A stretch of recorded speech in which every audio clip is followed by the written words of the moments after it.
when October 7 happened, we were at synagogue in Chicago, and straight after um, the Chag, the festival came out, we quickly looked at our phones to find out what happened, and then my son texted me and he said, we fine.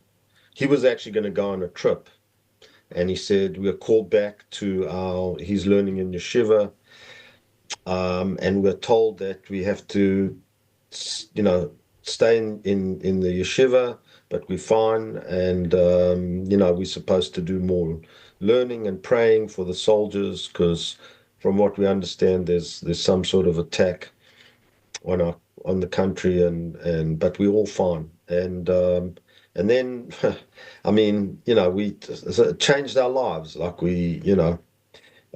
just to give you a quick overview, as a community in Chicago, an hour later, the whole community went to this central place, and we all started saying psalms for the people of Israel. We still didn't quite know exactly what happened, um, and um, and I've got a very close friend who lived in Chicago, who lives in near Jerusalem, and I texted him and asked him what happened, and it was just it's just I guess it's in our hearts. Like we just think of the people in Israel, what they're going through. So as someone who lived there, I was there when it was pretty quiet. Things were quiet. So I was there from 87 to 92.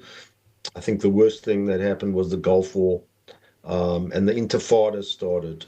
Um, but relatively, it was quiet.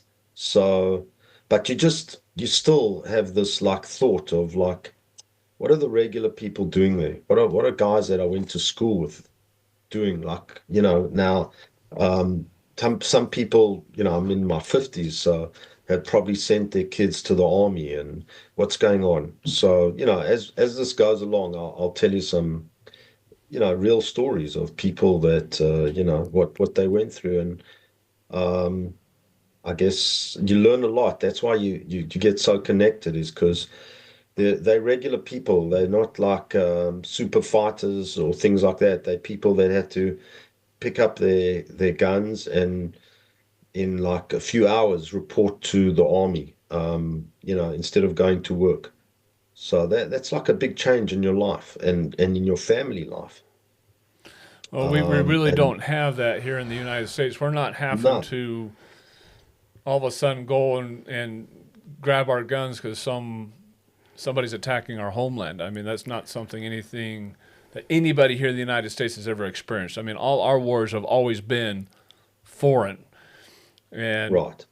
to have to face that where you're literally going to your closets, you got your kids, you have a normal work schedule that you're used to, taking your kids to school, taking them to daycare, whatever it is you're doing, and all of a sudden you're going from a normal life to we're being attacked, that people are dying.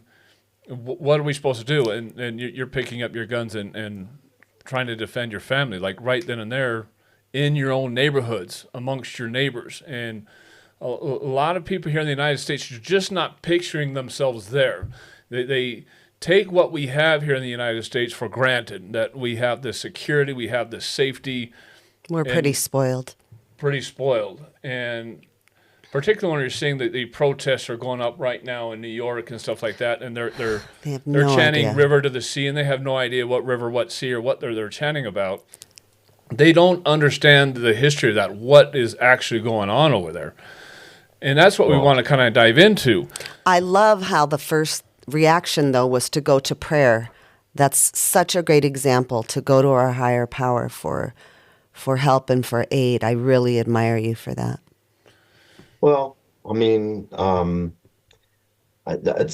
was a very it was actually, we heard about it because at our synagogue we've got an armed guard who's not Jewish, from a private company.